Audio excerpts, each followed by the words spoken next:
Hello and welcome back to Northdown Radio. My name is DJ Alex and I will be your host today.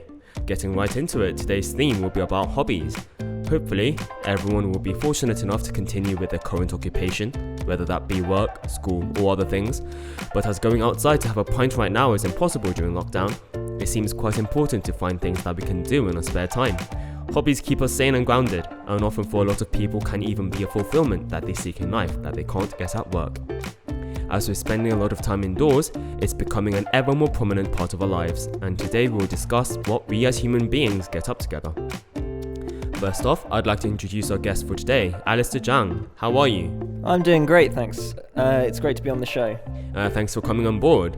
Great, so today we're going to start off discussions. I'd like to introduce a story submitted by one of our listeners. Her name is Soohy, and it's about her boyfriend and his actually rather common addiction. Here we go. I think my boyfriend is seriously addicted to the mobile game called Clash Royale.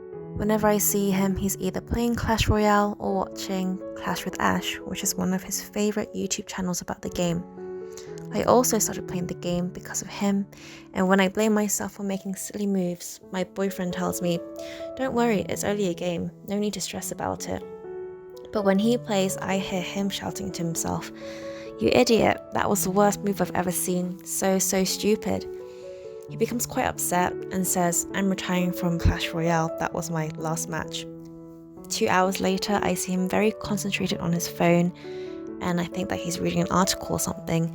But when I look closely, I see that he's won a game of Clash Royale, and he starts congratulating himself and saying, "That was an amazing match, I love this game. What should I do about my two-faced boyfriend? How could he play less and become less stressed about the game?" Okay, Alastair, do you know what Clash Royale is?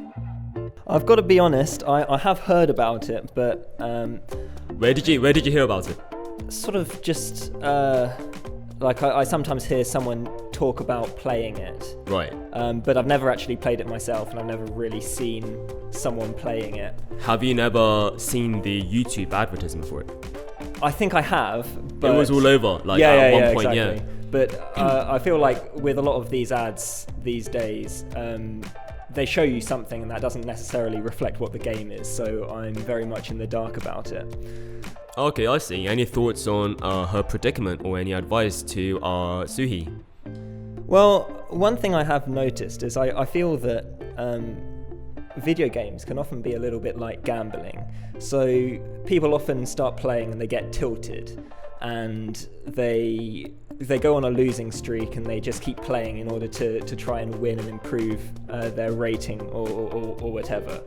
And I think the issue is it's all the same sort of pathway, so everyone's just trying to get that little hit of dopamine, try to get that little rush. And I think it's just quite hard to get off the path. Like once you start losing in a game, you always want to just keep on playing, hoping that you'll eventually win. I guess you just need to sort of think about it and realise that it is just a game and there's other things that are more important.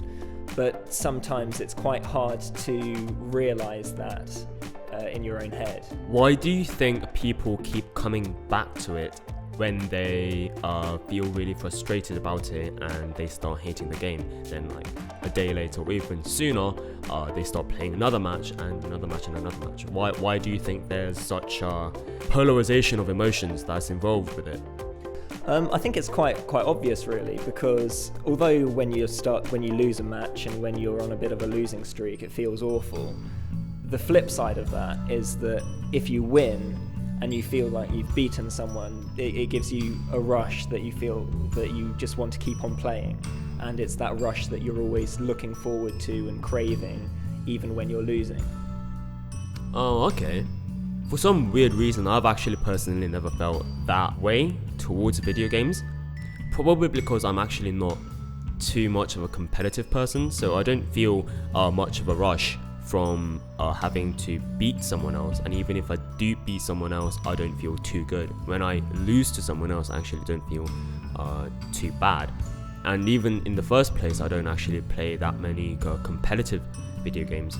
And actually more of the games that I do tend to get addicted to, or the video games that I actually really like to play, are more story based, right? Have you ever played any games on any platforms? I've got to be honest, I don't really play video games that much. I do like playing chess though, so I play that online quite a bit. And I've got to be honest, you do get the same sort of feeling that when you start losing against people, you start getting a bit angry with yourself. Okay. And you can end up just on a streak that lasts for hours, and then you finish up and you're not really in a very good mood. But I think it really does depend on how you're taking the game and your own perspective to it. So if you're just approaching it as something very casual, then I think that's pretty healthy. It's just a way to relax and unwind. But it's when you're taking it a lot more seriously that I think the problems that Soohy's boyfriend has tend to emerge. How did you never get into video games? Well, I never really had. Well, I guess when you're growing up, you always associate video games with like an Xbox or PlayStation or what have you. And I never really had one of those growing up, and I've never really seen the need for it.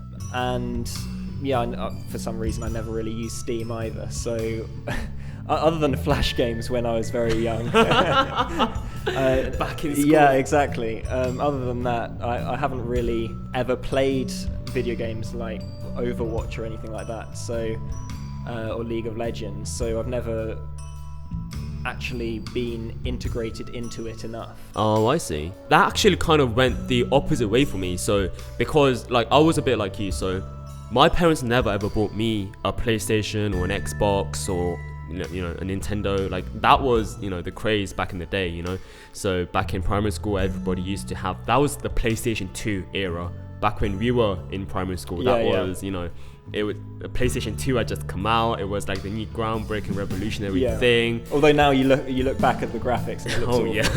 Well, now it's like the PlayStation 5 era, and it just looks completely different to whatever was going on back then. But back then, that looked good enough, right? I mean, I'm sure in about 20-30 years, we're gonna have 3D holographic games, and it's gonna make games on a 2D screen. What's that about, right? Yeah, but maybe because my parents never bought me a PlayStation, and back then home computers weren't that much of a thing, I guess I always grew up with a wish to actually catch up on my missed childhood, because I felt that I could never really participate in my peers' conversations because I didn't really play the same games that they did. What was the reason behind your parents never buying you a console? I think really what it was is that they were worried I'd get a bit addicted to it and then not concentrate as much during school. But in terms of their decision, I think it came out right, really, because I've never really felt the need to start playing, and if someone's having a conversation, I prefer to have conversations about other things, I guess. Oh, I see. Well, for me, it went the other way. So as soon as I started getting a computer, and as soon as I started to realize that I could actually play video games and buy machines with my own money, I started to catch up on those childhood fantasies of mine. And it's really weird that I actually play more games that came out in like 2005, 2007, really, really old games like the original Assassin's Creed, or like Half-Life 1, or Portal. So really, really, really old games that used to be really popular back in the day, and I never got to experience. I'm experiencing now as an adult, and it really sort of takes me back. It feels like deja vu, even though I've never actually felt it before. So that's actually something about video games that I actually really, really like. It reminds me of my childhood, and I feel that it's more than just enjoyment or addiction, it's more nostalgia for me. Moving on to something slightly different, let's talk about music and art. I know that can be one of the most rewarding hobbies that anybody can have. Normally it can start off as just like a small interest that can end up being almost like a part of your identity. For people like us, actually, like our parents, if we have sort of helicopter parents like we did, parents like to start us off young. I started playing piano when I was 4, like you started when you were like 6 or something, yeah. One of the things that's a bit of a shame about learning music when you're young is not that many people stick to it. They do it for 4 or 5 years, which is a considerable time if you consider adulthood, right? To be learning the same thing over and over again, right, getting 2-3 lessons a week. But then as soon as you go to secondary school or university, they seem to grow apart from that and lose interest. So I know this happened to you, Alastair. Like, you started playing piano, but then you gave it up when you were like 15 or so. Yeah, I mean, I still might play it occasionally, but I wouldn't say it's a hobby that I routinely participate in. Right. What do you think made you grow apart from doing music as a bigger part of your hobbies? I think the whole issue with it is the purpose behind it. So when you're doing it as a child, you're often, and also as a teenager, you're often being pushed into it by your parents. So the idea is, with playing the piano, for example, just going through the grades to say, oh, I'm grade 6, I'm grade 7, and it's just a status thing rather than anything to do with interest. And then as a result, you just feel pressured to try and get that pass or merit or distinction rather than actually enjoying a piece or enjoying a particular composer. And I think that's just can be quite off-putting. But I would say that later on in life, and maybe not now, I'm in my 20s now, but maybe a bit later on, if I find I have got more time, then it's something I might return to, but it is something that I would definitely do in a very different way. I see. Okay. So when you played piano, have you never felt the need or want to play something that's not grade material? Sure, but that's something that's only happened more recently, very much so. So, for example, I quite like Chopin, and I might, on a whim, decide I want to try and learn a nocturne or something. But I think when you're 15, 14, 13, and you've been told you need to do this B-flat major scale until it sounds a certain way, make sure you do your arpeggio sight reading, and make sure that you do the same 3 pieces over and over and over again, it can get tiring very quickly, and it can definitely lose its shine. What about any other instruments? I just don't feel I've got the time, to be honest. Now that we're all old and grey, yeah. You know? Oh, well, I feel like if there was another instrument I'd like to try, it'd probably be a guitar, just because it's got quite a nice sound, and you pick up a guitar, it's got a lot of charisma attached to it. Of course. It's quite ubiquitous, and yeah, it's also quite useful because if you want to play a pop song or something, it will always be based on a guitar rather than anything else. So you can find the chords, you can find the tabs for it quite easily. So what about you? What sort of music do you like? I know you're into hip hop. Tell me a bit more about that. I actually started getting into hip hop at university after I'd given up classical music, and I didn't really do anything musical for a while during school, but when I entered university, my roommate was a massive hip hop fan, and all he did was really listen to music and write lyrics in his room. Obviously, I didn't really know what that was all about, but then he started getting me into it, and I noticed that he listened to a very wide variety of artists on his phone, and I actually really admired people who could do that, because I never really had a streaming service. I didn't really grow up with iTunes or an iPhone, which was the thing back in the day to listen to music on. And he had hundreds of thousands of artists on his phone that he switched up on the regular, and I wanted to have his playlist. And I asked for it, and he allowed me to download and listen to some of his stuff. And because he was a hip-hop head, most of his tracks were hip-hop based.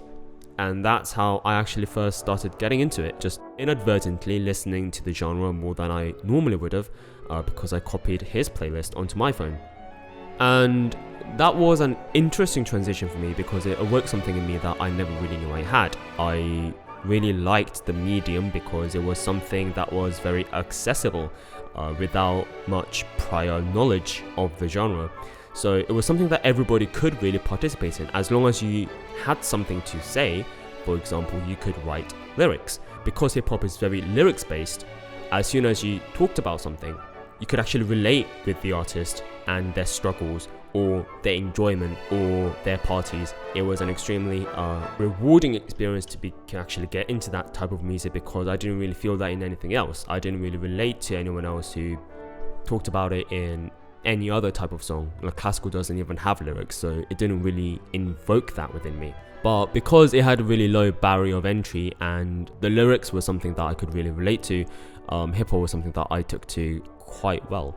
And I ended up writing my own lyrics. I ended up recording my own lyrics onto a mic, and I ended up getting a lot more into the actual culture itself, to the point where I was finding so many people who liked doing what I was doing and wanted to join, that I started a crew, and that crew in a short while, actually in a year or so, became a company. It's a company called Grove Road Records.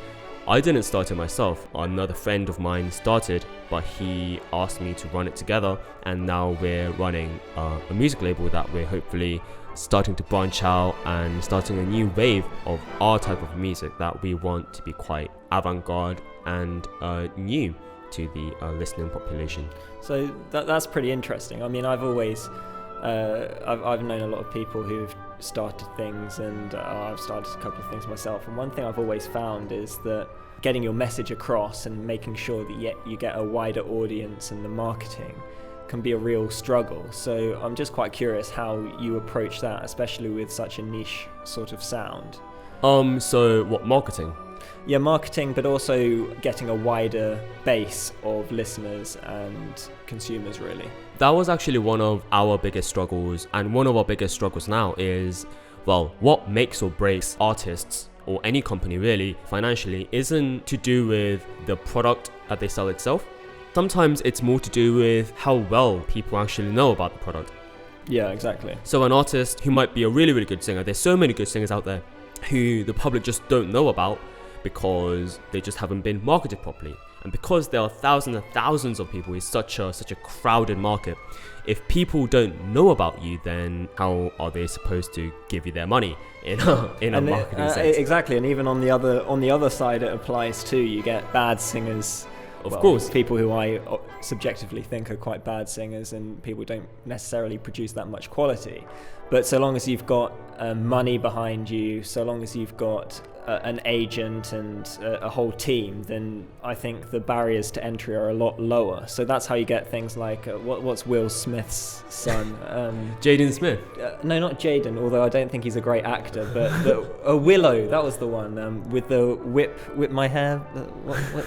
Yeah, I think that was a bit of a one-shot wonder, but it does definitely show the impact of having money. Right. Yeah. Yes, definitely. We've tried to actually tackle it by having our own niche. So we've given up on the mass market, because I don't think what we want to do as a group of people, as a label, is mass marketable.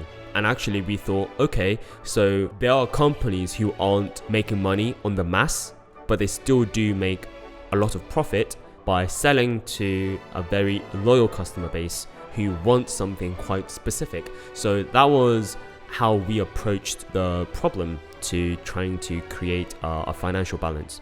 I mean, obviously you've got coronavirus on at the moment, but surely one thing that killing the industry. Yeah, I can imagine. But one thing I can imagine that might be quite interesting to increase your audience is maybe doing impromptu concerts or something, so that people just walking by who might never have heard of your label suddenly hear music that they like and think, oh, who are these people? Oh, we've actually tried to do that a couple of times last year, but it failed really, because bad weather was one of the things. Then Corona happened. Exactly, yeah. Because we were quite conservative and we were trying to do things in a respectable manner instead of actually just illegally busking or doing things like that, we had a hard time trying to get a hold of venues. And because right now the company's at a stage where we haven't got enough funding, we can't buy our own concert halls, we can't buy our own venues, so that's a bit of a problem. And also you've got to deal with all the bureaucracy with licensing and all of that. Oh yeah, the legal bit is also very, very difficult. So it's a fledgling company, and we're trying to start something new. And actually coming onto this radio and trying to promote our own song is one of the things that the artists have requested me to do. The song I'm going to play next is one of their songs, and it's an unreleased demo track, and it will only privately be released here. Sounds interesting.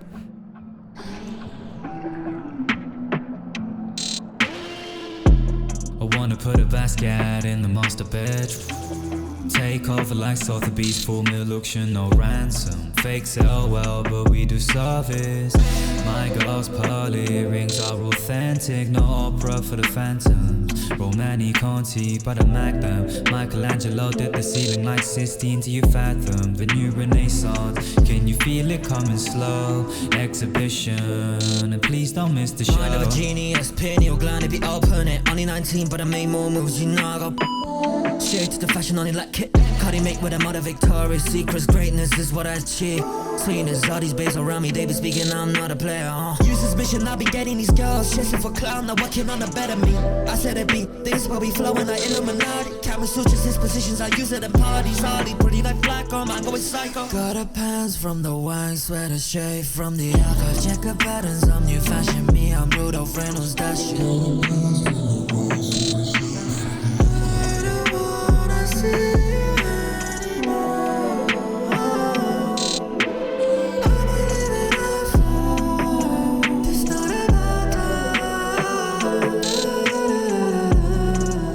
Part-time for the grind, part space for the grandest.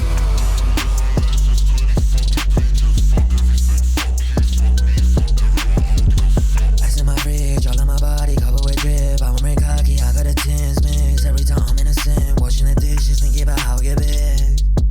Since I was a kid, I was a mess. I couldn't focus when I took a test. My team the greatest, fakers be hating, I'm not complaining.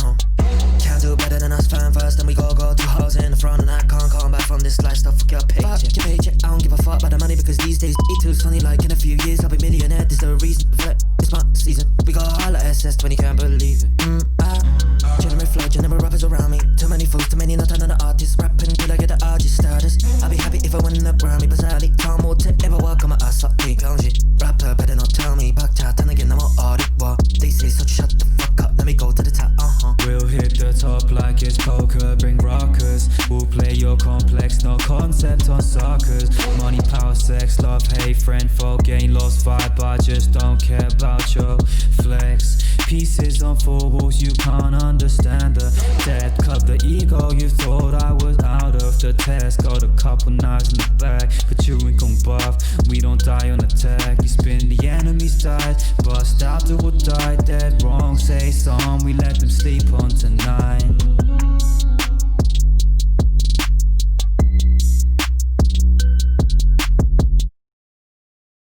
Okay, what did you think of that? To be honest, I'm not really a big hip-hop fan, but I've got to say it does take a very different approach to what I normally think of in terms of hip-hop. I mean, the lyrics are very complex, they're very interesting, they've got a lot of different sides to them, and I feel it's one of those songs that you hear and you sort of keep thinking about it, what it means, over and over again.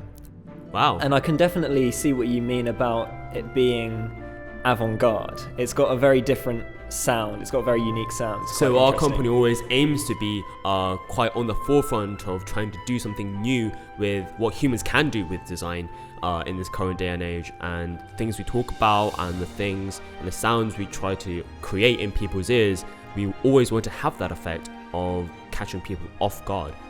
Yeah, I mean, in terms of the music that I quite like, it's also got a very similar approach. So I always find I like to listen to songs with interesting lyrics. That's what interests me most. It's certainly something that if I know where to access it, I'd like to give it another listen. Perfect. Thank you for enjoying Unreleased with me. Let's have a look at the next story that we have. This one's from a username called Dicaprio, probably not the actual actor himself. I know this may sound very cliche, but I love to watch movies during my spare time, rate them, and write reviews on this Korean application called Watchopedia. Recently, I watched the Titanic, enforced by my boyfriend, who was appalled at the fact that I hadn't watched the Titanic yet. Expecting it to be an overrated 3-hour-long cliche romance movie with a tragic ending, I had a very low expectation. We set up the living room like a theatre and began watching the movie with my brother and his girlfriend. I know, a very cute lockdown double date. 3 hours flew by too quickly, and I was overwhelmed by the beauty of the movie. It was not just a mere love story with a tragic ending, but it was by far one of the best romance and the best blockbuster movies I have ever seen. If you haven't watched it yet, go see it now. I gave it a 5 out of 5 on Watchopedia, and Dicaprio is just too cute. What is more to say? DJ Alex, have you watched the Titanic yet? Do you have any favourite movies?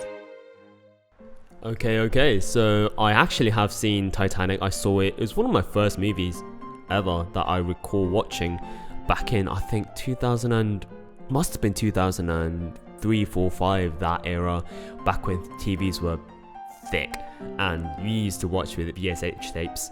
And it was a movie that my parents got back from the local Blockbusters, back when we had Blockbusters that actually had VHS rentals. And it was one of the movies that actually terrified me more than inspired me with a story of love, because You hate the water. I hate water. I can't swim. I can't swim. So being plunged into deep dark water is one of my greatest fears even today. And watching it happen on a screen while I was about 6 years old is another experience. The scene that actually remains in my head after all this time is actually more sad than terrifying. And it's a scene where the mothers are trying to comfort her children and asking them to go to sleep. And you see while the water coming level up, rising up. And that scene both saddened me so much, and it really almost sickened me to the core. That could actually happen. Yes, it's sort of the feeling of just accepting your fate, but having someone, I think there must be 3 children on the bed, and having so much to live for, but it's just a case that they're poor, so they're in 3rd class and they're not as important as the rich people. When did you first watch Titanic? I'm not sure. I feel like I must have seen it about 15 times, but that many times. I've got 2 sisters, and my mum also likes it, so they always like to have it on. So I just pick a lot of it up by osmosis, I suppose. What was your favourite scene, or what would you take away from the movie?